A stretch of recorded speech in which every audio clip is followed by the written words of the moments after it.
Steve, could you just kind of tell us what the first day of coaching the full squad was like, what you tried to work on, and do you run the practice or do you leave that to your assistants? Just kind of give us a feel for what today was like.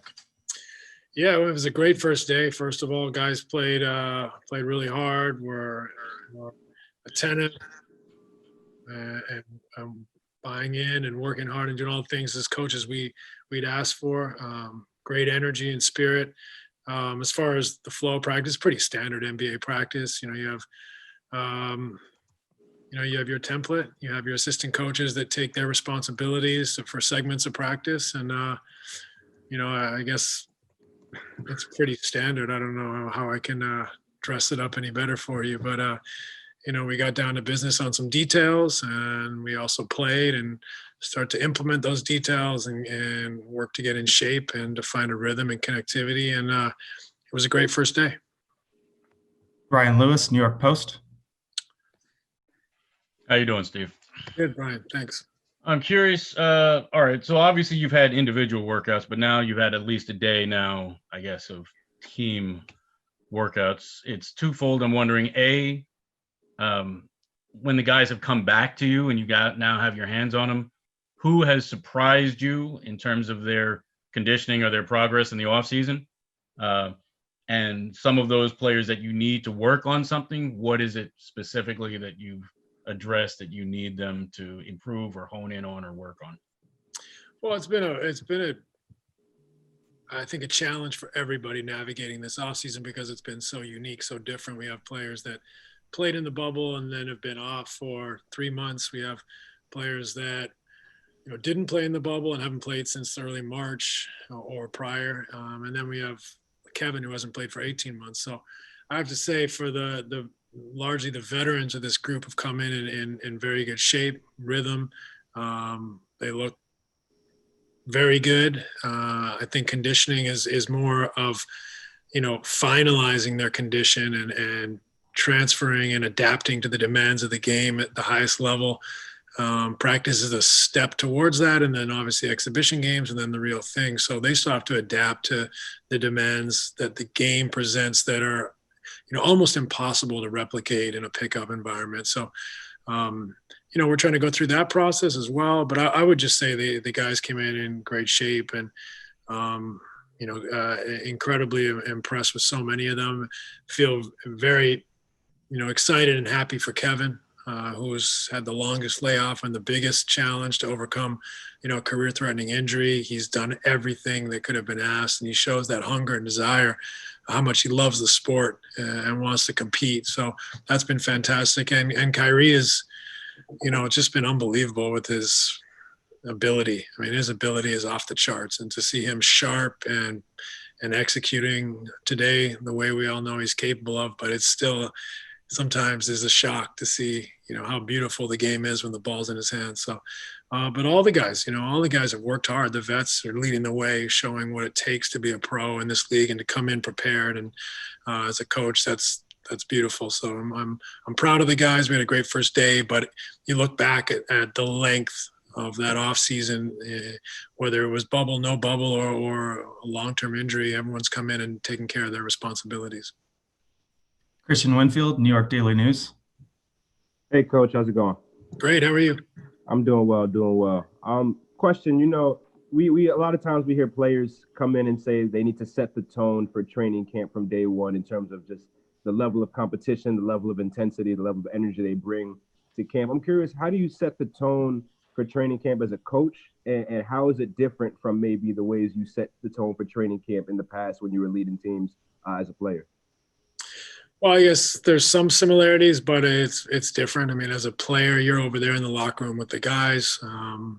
As a leader, you're trying to make sure everyone's excited for the opportunity at hand, excited to connect and to get off to a good start through your effort, energy, buying in and making this thing, move forward in the right direction. So you can do that from a player's perspective as a leader in the locker room and on the floor. But from a coaching perspective, you're obviously thinking about a lot of different things. You're thinking about, the micro, the macro. You're thinking about individuals. You're thinking about the group. You're thinking about schedule, how to prepare this team, not only on the small details, but the larger ones. And that becomes a totally different task. So, it's exciting times for everyone. We got a lot of vets who are, ready to go, which makes our job a little bit easier. And then as a coaching staff, we want to create an environment where they're all striving, working, pushing each other to be the best they can be individually and collectively. Once you have an environment like that, you continually, sprinkle in the details and work at those details and give them an opportunity to incorporate and adapt to those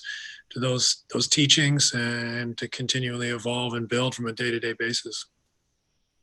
Alex Schiffer, The Athletic. Hey, Steve.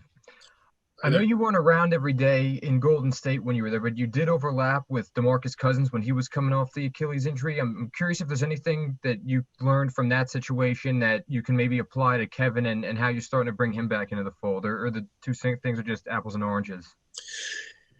For sure. I mean, that you could probably find some similarities, but I think, the biggest difference is the amount of time Kevin's had off, and that this season didn't start in September or October. It's given him a little bit of extra time, 18 months here. So, he's hasn't had to rush, I think, the way DeMarcus did in a way to try to get back into the team during the season and to be there for the playoffs. So a little bit different in that respect, but you always want to be careful and err on the side of caution when you're talking about, an incredible talent and force that Kevin is within the game and within our team.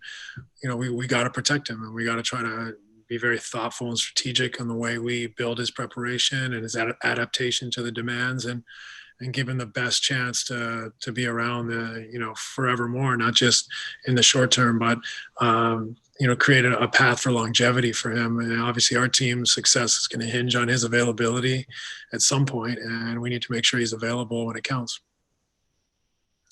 Malika Andrews, ESPN. Hi, Steve. I'm wondering whether or not the added COVID protocols are something that in practice, now that you have a large group of guys there, is something that's front and center, and where it's like, hey, actually that's 4 guys, that's too many, 2 basket, we need to spread out, or if it's something where the medical staff are coming in on the back end and having to kind of remind of what's going on. It's a great question. I mean, I think at some point here we have to take a leap of faith in our testing protocols, because basketball is a contact sport, and you're going to have 10 guys draped all over each other up and down at some point in your practice for, however long it may be, 30, 45 minutes of practice. So to play the sport and to be prepared to play the sport at this level, let alone any level, you've got to play, and you got to, bump up against each other. And it is a leap of faith in that we're going to rely on our protocols, our medical staff, our day-to-day structure to obviously protect ourselves the best we possibly can. But at the same time, there's an evergreen risk with this virus, not just in contracting it, but all the unknowns. There's so many unknowns about it. So we'll do the best we can, but at some point we have to play the game. And, you can't not train the way you play. And that is a contact sport with a group of players on the court, many times, 5, 6, 7, 8 guys in the paint. So that's just a hazard of playing professional sports or any sport in this pandemic. And we're just doing the best we can, and we're relying on our medical staff to put us in a position to succeed the best, that's available. And I have faith in our staff. They do a great job, and the league's doing a great job. So we'll continue forward. We've got time for one more question. We'll go to Michael Grady at the Yes Network. Hey, Coach, what key principles were you looking to communicate with your guys on day one that you expect to be a key part of the identity of the team moving forward? Yeah, I mean, without getting into too much detail, I mean, obviously we have to be an excellent defensive team if we want to compete for a championship.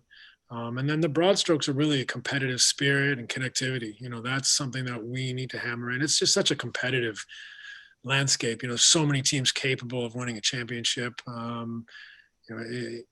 It's such fine margins, and so you have to continually build.